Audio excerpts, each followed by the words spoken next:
Yes breaking news చూస్తున్నాం. రాష్ట్రంలో ఏ వర్గం కూడా సంతృప్తిగా లేదు అని చెప్పడానికి చాలా స్పష్టమైనటువంటి బ్రేకింగ్ న్యూస్ మనం చూస్తున్నాం.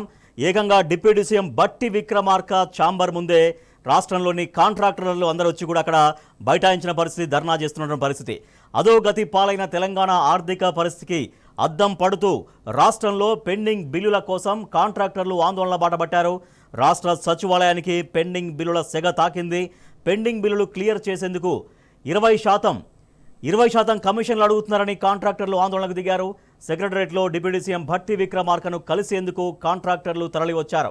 దాదాపు 33 జిల్లాల నుంచి 200 మంది గుత్తేదారులు సచివాలయానికి వచ్చారు. ఎస్పీఎఫ్ సిబ్బంది వారిని అడ్డుకోవడంతో డిప్యూటీ సీఎం భట్టి ఛాంబర్ ముందే ఆందోళనకు దిగారు. వెంటనే బిల్లులు క్లియర్ చేయాలని డిమాండ్ చేశారు. ఇంత జరిగినా కూడా కనీసం కాంట్రాక్టర్ల గోడు వినకుండానే భట్టి విక్రమార్క అక్కడి నుంచి వెళ్ళిపోయారు. సో అది రాష్ట్రంలో కాంట్రాక్టర్లు అనుభవిస్తున్నటువంటి ఒక దయనీయమైన స్థితి.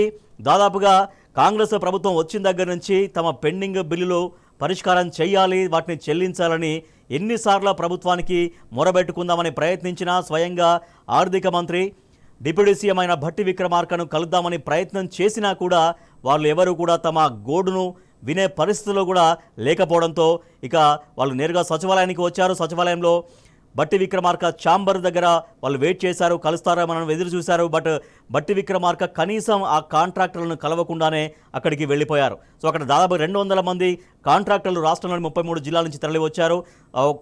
దాదాపు 20% తమ బిల్లులు క్లియర్ చేయాలంటే 20% డైరెక్ట్గా కమిషన్ అడుగుతున్నారంటూ వాళ్ళు వాపోతున్నటువంటి పరిస్థితి.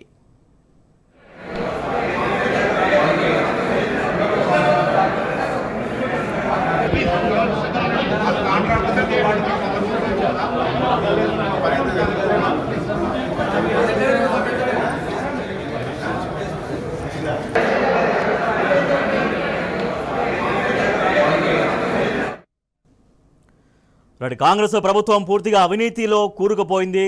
దానికి నిదర్శనం కాంట్రాక్టర్ల మాటలు చెబుతున్నాయి. బిల్లులు క్లియర్ చేయడానికి 20% కమిషన్ అడుగుతున్నారంటూ కాంట్రాక్టర్లు ఆవేదన చెందుతున్న పరిస్థితి. మా ఇన్పుట్ ఎడిటర్ సూరజ్ మనకు మరింత సమాచారం అందిస్తారు.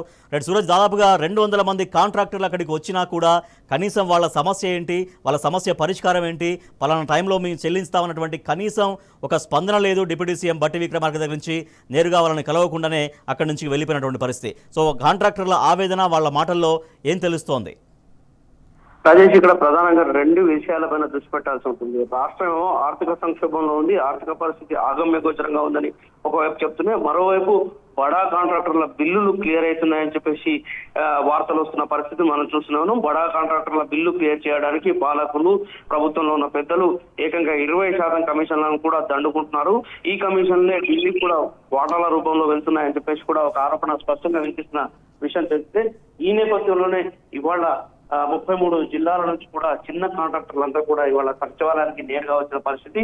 ఉప ముఖ్యమంత్రి, ఆర్థిక శాఖ చూస్తున్న భట్టి విక్రమార్క ఛాంబర్ ముందు వాళ్ళంతా కూడా ఆందోళనకు దిగిన పరిస్థితి చాలా స్పష్టంగా కనిపిస్తుంది. ఇప్పటికే రాష్ట్ర వ్యాప్తంగా ఉద్యోగులు అసంతృప్తిగానే ఉన్నారు. వాళ్ళకు చెల్లించాల్సిన పిఎఫ్ మొత్తాలు కావచ్చు, లేదా డిఏలు ఆపిన పరిస్థితిని మనం చూస్తూనే ఉన్నాం. దాదాపు 5 డిఏలు పెండింగ్ లో ఉన్నాయి. అలాగే రిటైర్ అయిన ఉద్యోగులకు ఎలాంటి బెనిఫిట్స్ కూడా ప్రభుత్వం నుంచి ఇప్పటి వరకు చేరుతున్న పరిస్థితి లేవు. వాళ్ళు కోర్టు మెట్లెక్కి కోర్టు ఆదేశాలు తెచ్చుకొని ఆర్థిక శాఖ నుంచి క్లియరెన్స్ కోసం కోరుతున్నా కానీ వాటిని కూడా పెండింగ్ లో ఉంచుతున్న పరిస్థితి.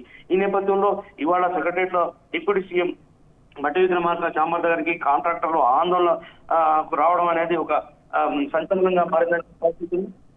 పెండింగ్ బిల్లులను క్లియర్ చేయాలనే డిమాండ్ వాళ్ళు భట్టి విక్రమార్కకు వినిపించారు. 33 జిల్లాల నుంచి దాదాపుగా 200 మంది చిన్న కాంట్రాక్టర్లు ఇక్కడికి రావడం జరిగింది. అందరూ కూడా 1 కోటి నుంచి 5 కోట్ల రూపాయల మేరకు బిల్లులు రావాల్సిన వాళ్ళే ఉండడం ఇక్కడ గమనార్హం. అయితే భట్టి విక్రమార్కను కలిసేందుకు వచ్చిన వాళ్ళను ఎస్పీఎఫ్ ఆపడంతో ఆందోళన మరింత ముదిరిందని చెప్పాల్సి ఉంటుంది. 2 ఏళ్ల నుంచి బిల్లులు పెండింగ్ లో ఉన్నాయని చెప్పేసి వాళ్ళ ఆందోళనకు దిగారు. బిల్లు క్లియర్ కావాలంటే సూరజ్, ఇప్పటికే కమిషన్ల ప్రభుత్వంగా ఆల్రెడీ విమర్శలు కూడా వస్తున్నాయి. సో ఆ విమర్శలకి ఇవాళ ఈ కాంట్రాక్టర్లు చేస్తున్నటువంటి ఆ స్టేట్మెంట్స్ అవన్నీ కూడా ఎట్లా బలాన్ని ఇస్తున్నాయి? ఎందుకంటే చిన్న కాంట్రాక్టర్లు ఆ బిల్లులు క్లియర్ చేస్తేనే వాళ్ళ కుటుంబాలు వెళ్ళదీసుకున్నటువంటి పరిస్థితి. సో అటువంటి వాళ్ళ దగ్గర కూడా 20% కమిషన్ అడుగుతున్నారంటూ వాళ్ళ ఆవేదనగా చెప్తుంటే నిజంగా పూర్తిగా కమిషన్ల ప్రభుత్వంగా మారిపోయినటువంటి సిచ్యువేషన్ అనేది ఎట్లా కనిపిస్తుంది?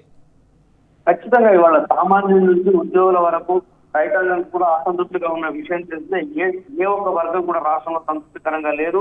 పూర్తిగా ప్రభుత్వం అవినీతిమయం అయిపోతుంది, అవినీతి ఆరోపణలతో కూరుకుపోతుందని చెప్పేసి ఒక వాదన గట్టిగా వినిపిస్తున్న పరిస్థితుల్లో ఆర్థిక శాఖ నుంచి ఏవైనా బిల్లులు క్లియర్ కావాలంటే 18 నుంచి 20% కమిషన్లు దండుకుంటున్నారనే ఒక విమర్శ కూడా పెద్ద ఎత్తున చెలరేగుతుంది. ఈ నేపథ్యంలో మొన్నటికి మొన్న ఉద్యోగులు కూడా అదే ఆరోపణ చేసిన పరిస్థితి. తమ పేమెంట్ బిల్లులు క్లియర్ కావాలి, లేదా పిఎఫ్ అమౌంట్ క్లియర్ కావాలి, లేకుంటే వాళ్ళ ఇతరత్ర గవర్నమెంట్ నుంచి రావాల్సిన లబ్ధి క్లియర్ కావాలంటే కమిషన్లు అడుగుతున్నారని చెప్పేసి వాళ్ళు కూడా ఆరోపించిన పరిస్థితి. ఇవాళ చిన్న కాంట్రాక్టర్లు కూడా అదే అభిప్రాయాన్ని వ్యక్తం చేస్తున్నారు.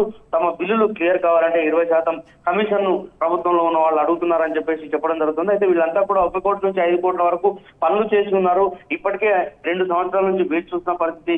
వాళ్ళు దిక్కుతోచని పరిస్థితిలో కూరుకుపోయినామని చెప్పేసి చెప్తున్న పరిస్థితిలో ప్రభుత్వం బాధ్యతాయుతంగా వ్యవహరించి, బట్టి విక్రమార్క కూడా కొంత బాధ్యతాయుతంగా వ్యవహరించి వాళ్ళ సమస్యను వినాల్సి ఉండే, అయితే వినకుండానే ఎస్పీఎఫ్ సిబ్బంది వాళ్ళను నెట్టివేయడం, దాంతో వాళ్ళు కొంత ఆగ్రహానికి గురవడం, ఇవన్నీ చూస్తున్న ఈ పరిణామాలన్నింటినీ చూస్తున్న అక్కడి నుంచి డిప్యూటీ సీఎం బట్టి విక్రమార్క వెళ్ళిపోవడం, ఈ పరిణామాలన్నీ చోటు చేసుకోవడం జరిగింది. మొత్తం మీద చూసుకుంటే కనుక ప్రభుత్వం నుంచి బిల్లులు రాబట్టుకోవాలంటే అనేక రకాల ప్రయాసాలకు వ్యయ ప్రయాసాలకు కోరవలసి వస్తుందని చెప్పేసి కూడా చిన్న కాంట్రాక్టర్ నుంచి ఉద్యోగులంతా కూడా ఆవేదన వ్యక్తం చేస్తున్నారు. వాళ్ళు బెంబేలెత్తుతున్న పరిస్థితి కనిపిస్తుంది.